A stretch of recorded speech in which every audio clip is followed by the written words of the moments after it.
South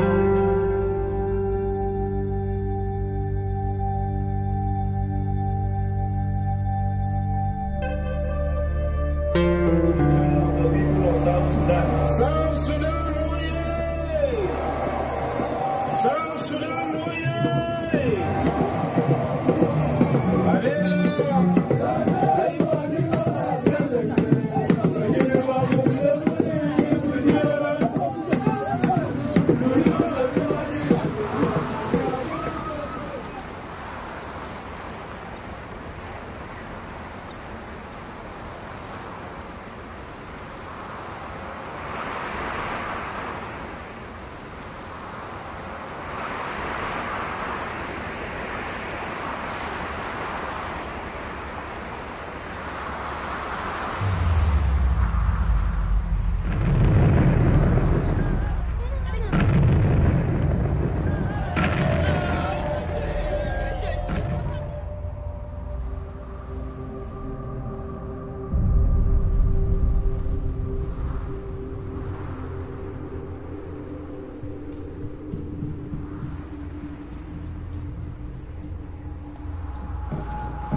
تتنبلين معنويات تسلمون نظيف امسح اكسح قشوا ما تجيبوا حي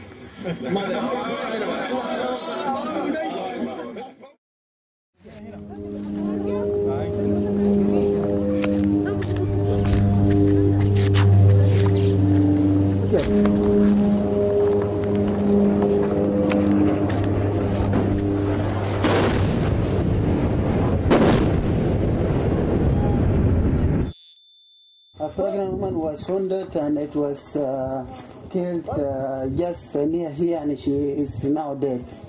And this is all the blood, this is all the meat. The meat is here.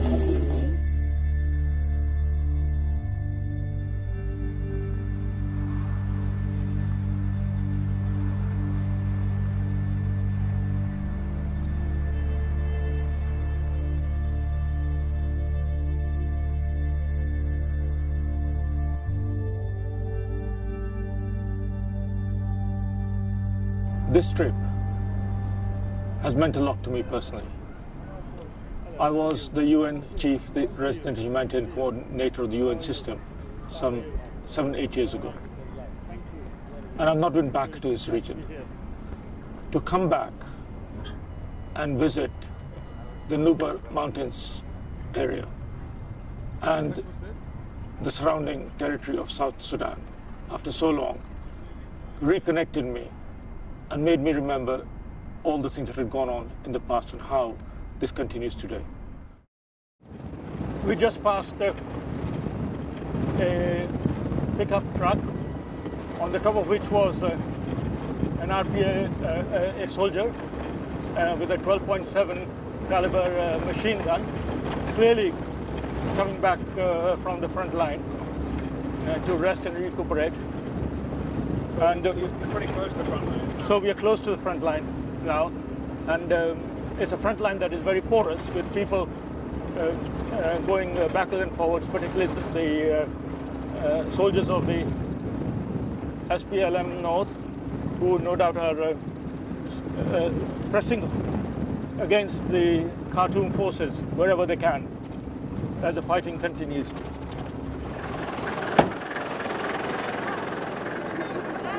Assalamu alaikum. When did they arrive from Nuba? Yeah, they come from October. Oh, from October? Yeah. Okay, okay. Are you getting enough food to eat? They say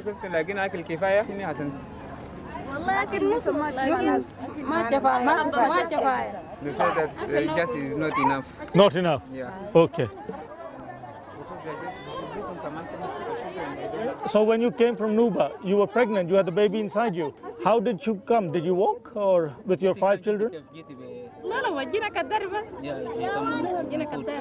On foot? Yeah. With the little children? Yeah. Yeah. So we were just entering Yida, and this is the first collection of refugees we have seen. A couple of hundred women and children, perhaps more. Only women and children, because the men appear to be back in the Nuba. All of them have got identical stories. That is, they came here over the last 4 or 5 months, that they came after walking for several days, and that they fled fighting, with Antonovs bombing them and soldiers attacking their houses, destroying them. They were very afraid and they ran away. Some of them were pregnant when they came across, and here they are, they're resting. They have very little news from home, but they all hope to go back one day. And here what we have is a child health station for supplementary nutrition for the children. So the children all here are receiving nutritional supplements, fortified food, biscuits and so on. Water is in very short supply here. Clearly, when the rains come, diseases like malaria, diarrheas and so on are going to increase within a matter of a month or so. Here we are, well inside South Sudan, and a few meters from the women and children distribution point we've just come from. And what we have here is an air raid shelter dug by the people themselves. Khartoum has been bombing. In fact, one of the relief workers was describing to us how the ground shook when the bombs landed about 2 or 3 days ago near where the refugees were.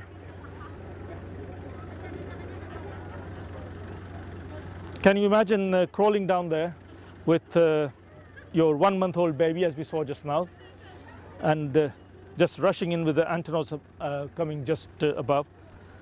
And we're told that they come quite low, or they have been. These are crimes against humanity. You know, we're not hearing anything in the media other than general reports. There's no human face to this. But when you sit down with these pregnant mothers and in the ground, and you see there's a very, very real human story here.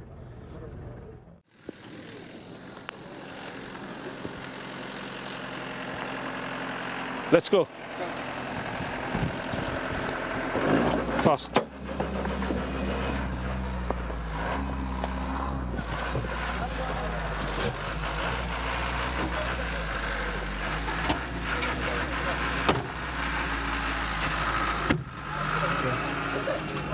Yeah. So here we are now in Yida after our first overnight here.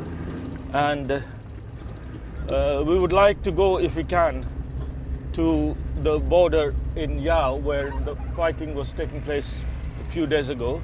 Also, our vehicle is too white. So if we do go, it'll have to be covered in mud and camouflaged, because the Antonov bombers are still reportedly doing their business up there. As we're driving through, everything is deserted because there were people living here, and when the fighting started, they ran away either to Yida refugee camp or into Nuba. Especially the women and children who were trying to survive. And this is the terrible thing about this war, that it's the civilians and the vulnerable women and children who are the first and greatest casualties. And I think that if the international community cannot help protect women and children and civilians, then I think we should let the people of the Nuba and the fighters of the Nuba get on with looking after their own citizens.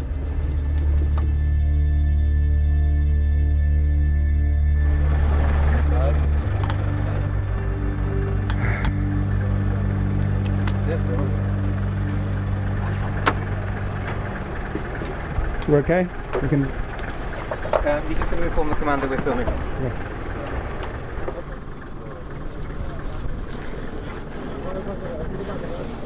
Please explain to us what happened here. Civilians were living. They are here, they are living here. Okay. The enemies came and attacked them here, you know, from this side. They attacked them here, we know is bombing. They bomb these houses. Even they kill some civilians here, and then the civilians run. So are the civilians now coming back? Yeah, they're not coming back. They're not coming back to the villages. Shall we talk to them? Okay. Assalamu alaikum. What is your name? Or Shalim. Achlim. Yeah. When did you run to the bush? Since May, we were just running. Since May? Up, yes. Okay. Yeah. Okay. Where is your family? How many children? They're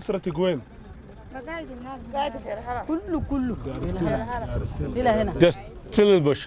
Are they getting food? No food. They attack us by the ground attack. Watani. The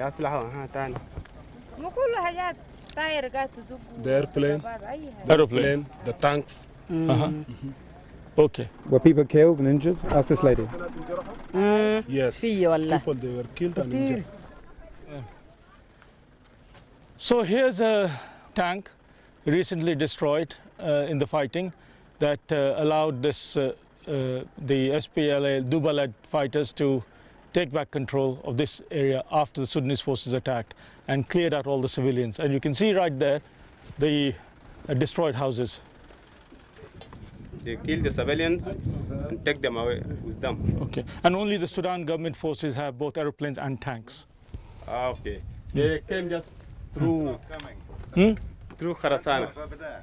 Yeah. Where? They came through Kharasana. Now? Yeah. You can hear?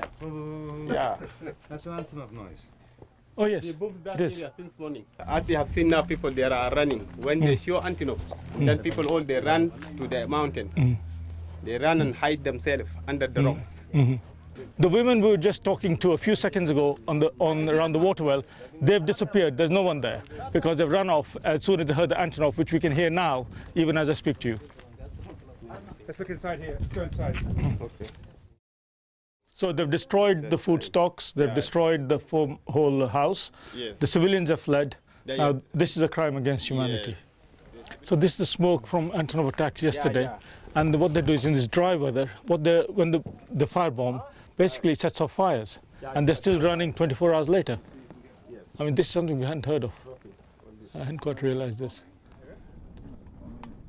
The Darfur genocidal violence happened in 2003 and 4 because we chose to close our eyes, even though evidence was mounting that terrible things were going on there, because it was an inconvenient crisis at that time. So it is now in the Nuba region, where the Nuba crisis now appears to be inconvenient against a backdrop of other crises like in Syria, in Afghanistan and so on. And unfortunately, the Nuba people, who have always paid the price in their marginalized existence of wider strategic questions, are continuing to pay the price now. So here we are arriving in Tajit, which was taken by the SPLA just 4 or 5 days ago after some heavy fighting, and we've seen the evidence of that as we came in. We are now well inside the Nuba territory in Sudan, in South Kordofan province. What happened to the people? الحصل شنو للمواطنين؟ والله المواطنين طبعا بيدقوا بالتعيرات always بيدقوا ببومباردمنت مواطنين فروا هسه في الجبال. They were always bombarding these areas by airplane. Most of the people, or all the people, they moved inside the cave, inside the mountains. So these are Sudan government landmines, Yes. which anti-personnel mines, which you captured when you took control. This is Iranian. Yeah. Oh yes, you can see the Iranian language. Iranian language, Yeah. We got this landmine in the mountain. It has been placed by the Khartoum regime, and even some civilians have been affected by this landmine. So you put the detonator in here, and then you go.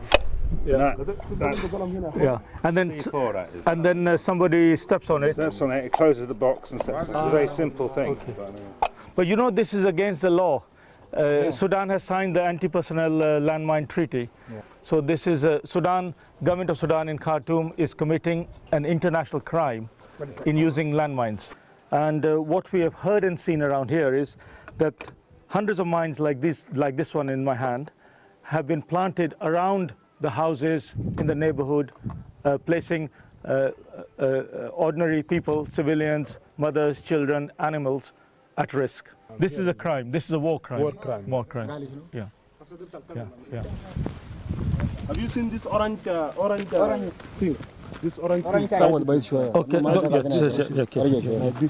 Okay. This is the bombs which brought by this regime yesterday. If you touch it now, it will just go. Oh, these are cluster munitions. Cluster bombs. Wow. These are cluster bombs. Wow. Which are also illegal. It's like anti-personnel landmines. 2 young boys, 14 years old, they touched these things because they saw it just look like nice and they can play on it. When they touch it, they just when they killed 2 of them. Right here, yeah. Of course, in any fighting, terrible things happen to civilians because they get caught up in the fighting. But there is no question that the military strategy of the Khartoum regime deliberately targets civilians, deliberately attacks families, mothers, children, their food, water, means of living, surviving, and their way of life. No other party does that. Therefore, the responsibility for the atrocities, the crimes against humanity in Darfur, ongoing in Nuba now, and in Blue Nile, rests squarely on the shoulders of Bashir's government and the other senior leadership in Khartoum. They must be brought to justice. They must be arrested, brought to The Hague, and tried. No amount of statistics can convey the terror of the people which they live from day to day, hour to hour, day and night, week after week. We saw fear, we saw hurt, we saw desperation in the eyes of these people. But at the same time, one's also been impressed by their resilience and their determination. For these people, too much blood has been spilled already. For these people, too much suffering has already been endured. For them, there is no way other than to resist, go forward, and continue to confront the evil that has been visited upon them by the Khartoum regime.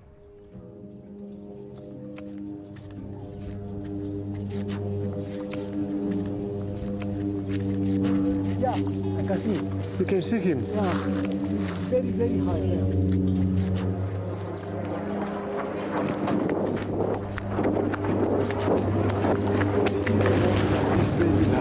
Why they are targeting the civilians and the innocent people? Why? Where can we get the answer? Why they are targeting us? Is there anybody hearing us and knowing the way we are struggling now? Where the international community? Where the human rights? Just send it all over the world. Let everybody in this world to know that Nubians are suffering.